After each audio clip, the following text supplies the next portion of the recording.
We're heading back to Cuenca.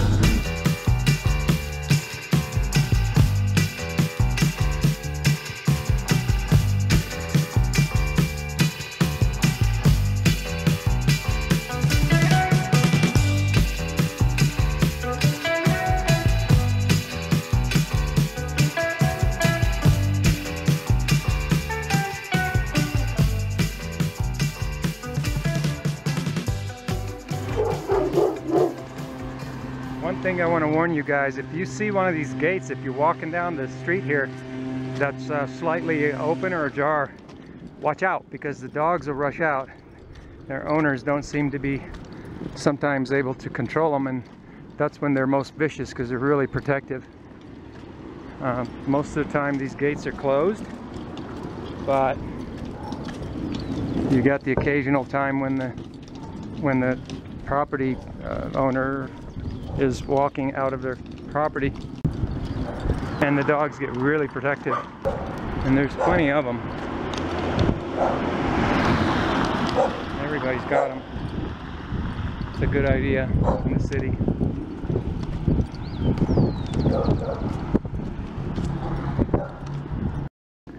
And then you've got the ones that just want to lay in the sun, you know. They're not bothering anybody.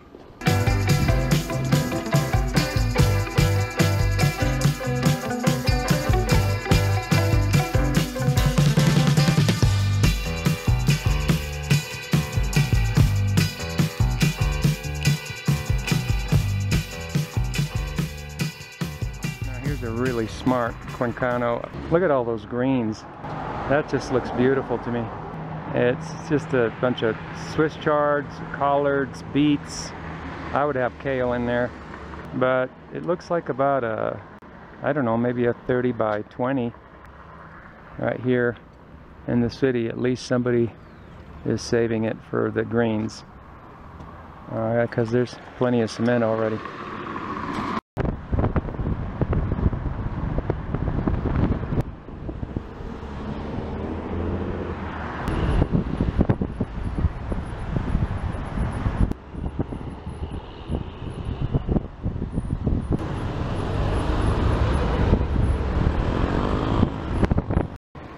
So yeah, I don't know if you remember that video where we said we came out with what was happening with the prowler problem that we were having on that house we were renting for a number of years, 5 years, for $250 a month.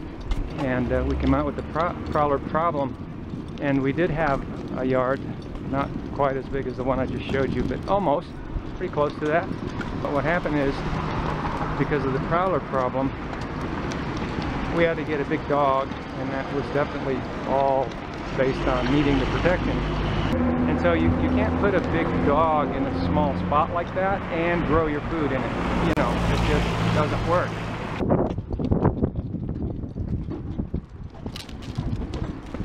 He got scared. He's not aggressive.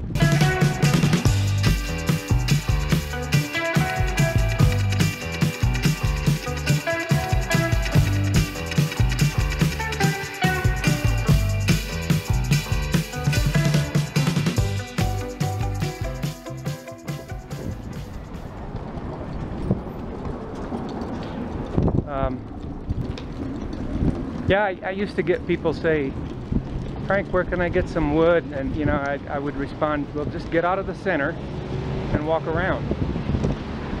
They wanted me to tell them exactly where to go, the exact spot, the address and everything. And of course we talk a lot about what the challenges with that kind of behavior. It's just human nature. They're just going to do the easiest, shortest, simplest route. It's human nature.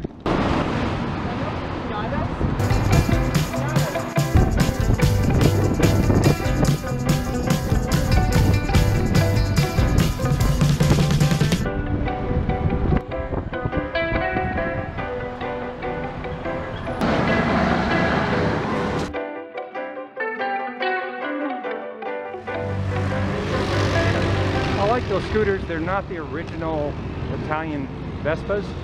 They're lookalikes. but I still like them. They're Chinese. I wished I could have brought my Toyota truck. It was a 22R motor. For those of you that know these things, extremely reliable motor. I had that truck for a dozen years, and it was just a cinch keeping it running. And I had to sell it. I sold it for $500. It was old. I mean, it needed a total redo on the interior, some engine work. So I sold it for $500, but I wished I could have brought it because that thing was just amazing. It just ran and ran and ran and ran and ran.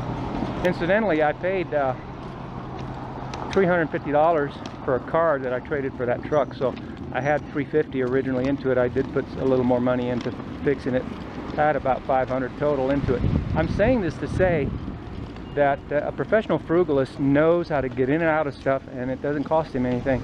You know, I go into this stuff, this kind of these principles in more detail in the course that I'm still working on.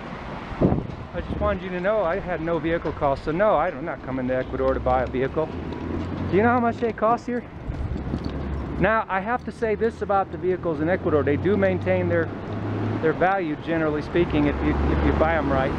But the problem with that picture, or the challenge I should say, talking about cars, is that you cannot control, you cannot predict what the regulations are going to be, and at some point they'll get changed and the values could go down, and you could have a big loss.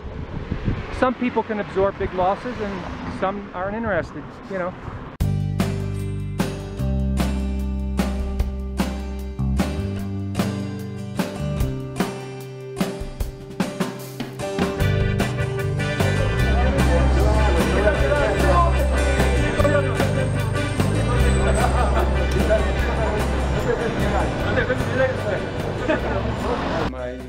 My system and the way I do things is not price specific. It's actually price non-specific.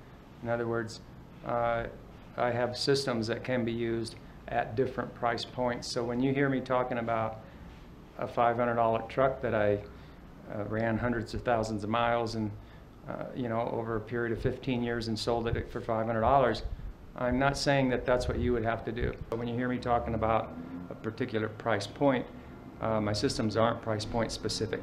So there you go.